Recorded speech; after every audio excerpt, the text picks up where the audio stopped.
Bon, ben, on a vécu une très très mauvaise soirée. Voilà, une entame de match compliquée, où on a du mal à se mettre dedans, contrairement à nos deux précédents matchs notamment.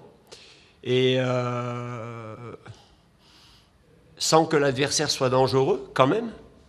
Et puis on leur donne le but sur une succession de mauvais choix et d'erreurs qui sont un peu impardonnables à ce niveau-là et dans notre situation, forcément. Et là, ça nous crispe un peu, ça nous rend énormément nerveux, on est en retard dans nos interventions, beaucoup. On n'est pas juste techniquement par rapport aux deux derniers matchs où on avait beaucoup de maîtrise.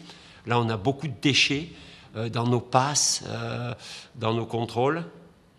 Et voilà, après, on a un petit regain en deuxième mi-temps, mais nettement insuffisant, même si on a touché le poteau, que Placide a fait un bel arrêt sur le coup franc de Yad.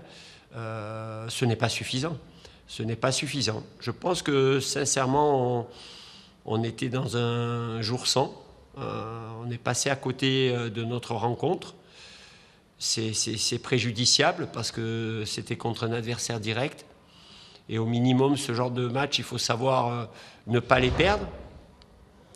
Et on doit ne pas le perdre parce que la façon dont le but vainqueur est marqué me laisse vraiment un goût très très amer dans la bouche. On ne peut pas. On ne peut pas, dans notre situation, prendre un tel but. On boit un peu le calice jusqu'à Lali avec l'expulsion de Soumano, expulsion très très sévère. Faute sifflée pour nous. Dans la foulée, il veut s'emmener le ballon techniquement. Et en s'amenant le ballon avec ses crampons, il frotte le tibia à l'adversaire. L'arbitre voit du sang, rouge direct, comme s'il lui avait mis une semelle, alors que c'est en voulant faire un geste technique qu'il blesse involontairement l'adversaire, donc carton rouge extrêmement sévère, ce qui nous rend la fin du match et l'espoir d'égalisation encore un petit peu plus infime. Donc voilà, une très, très mauvaise soirée. Match à oublier ou au contraire dont il faudra se souvenir pour éviter de vivre à nouveau une soirée comme celle-là? Ben oui, je crois que vous avez tout dit dans votre réponse. Il faut aussi l'analyser. Il faut vite basculer sur autre chose, bien sûr, mais tirer les conséquences encore de ce qui n'a pas fonctionné ce soir. Et je vous dis, on en avait parlé ensemble, être capable de ne pas prendre de but sur un soir où on n'est pas bien. Après, on peut, sur un coup de pied arrêté, à un moment donné, ça peut se décanter.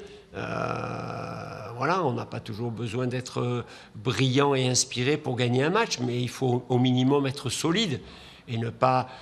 Ce but a galvanisé un peu les Bastiais et on leur a donné. Donc ça, c'est juste pas possible dans notre situation. Il faut vraiment que ça ne se reproduise plus.